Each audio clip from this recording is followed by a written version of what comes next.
Meli TV Updates. Maonyesho ya 50 ya biashara ya kimataifa Sabasaba 2026 jijini Dar es Salaam yameendelea kwa taasisi mbalimbali, mashirika na wafanyabiashara wa kitaifa na kimataifa kukutana pamoja na kutangaza biashara zao ili kukuza masoko ya ndani na nje. Hapa takriban makampuni 350 kutoka ndani ya nchi yanaungana na makampuni zaidi ya 200 kutoka nje ya nchi katika viwanja hivi vya maonyesho ya kimataifa jijini Dar es Salaam. Kampuni ya Meli Tanzania Tashiko ni moja ya washiriki hawa kutoka ndani ya nchi, ambapo ushiriki wao unatija hasa kwa wafanyabiashara ambao wamekuwa na hamu ya kutaka kujua hatima ya usafirishaji mizigo yao nje ya nchi. Subira Nelson Mwakiambiki ni afisa mtendaji mkuu Keti Travel Agents ambaye anafurahi kuikuta Tashiko katika viunga hivi. Naitwa Subira Nelson Mwakiambiki.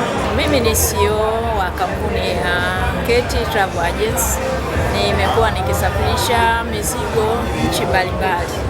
Moja ya wateja ambao nakutana nao ni wa kutoka Komoro ambao husafirisha mizigo ya aina mbalimbali, mikubwa na midogo, ikiwemo mbuzi, maharage.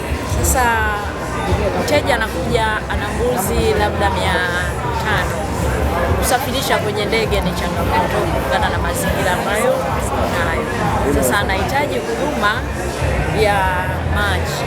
Tumekuwa tukipata changamoto, ni wapi tuelekee ili tuweze kuwapeleka hawa wateja ambao ni foreigner wapate njia ya moja kwa moja kutoka hapa nchini kwetu kufanya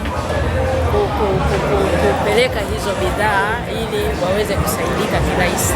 Lakini leo nimefurahi, nimeona watu wa Tashiko, tumekaa, tumeongea, tumeshare na imani kwamba watakuwa ni partner wangu katika kushare ili kuweza kutatua tatizo hili ambalo lipo la usafiri kati ya Komoro na Tanzania kwa njia ya maji.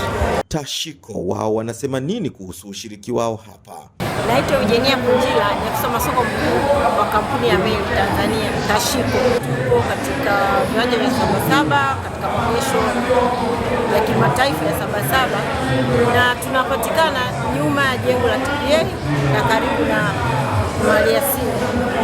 Tunawakaribisha wateja wetu wote wa Ziwa Nyasa, Ziwa Tanganyika na Ziwa Victoria. Pia tunawakaribisha wanaotarajia kufanya biashara na Tashiko na meli za mizigo na abiria pamoja na meli ya mafuta iliyoko Ziwa Tanganyika. Juma Chingua ni mwakilishi wa mabaharia kutoka Tashiko katika maonyesho haya. Kwa jina naitwa Juma Chingua, mtumishi wa kampuni ya Meli Tanzania Tashiko.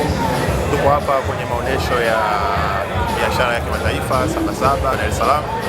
Tunawakaribisha sana. Tulioko hapa tumejipanga imara kuwafahamisha na kuwajuza nini meli inafanya na nini meli inatakiwa kuwa nayo. Kwa hiyo sisi kama watumishi wa meli tuko hapa kuwaelekeza watu na wahusika wote habari za meli za kuvua, kuanzia usalama wa abiria, usalama wa mizigo, kuanzia meli inapoanza kutoka mpaka kufika inapokwenda kwa njia salama. Kwa hiyo atakayefika katika bandari letu atashiba mengi kuanzia mwanzo mpaka mwisho. Nadhani hatutoka. Karibuni sana. Ni maonyesho ambayo hushirikisha wafanyabiashara wakubwa ndani na nje ya nchi ambao hutumia fursa hii kutanua wigo katika biashara zao. Nikiripoti kutoka hapa jijini Dar es Salaam ambapo Tashiko imeshiriki katika maonyesho haya 50 ya kibiashara ya kimataifa 2026.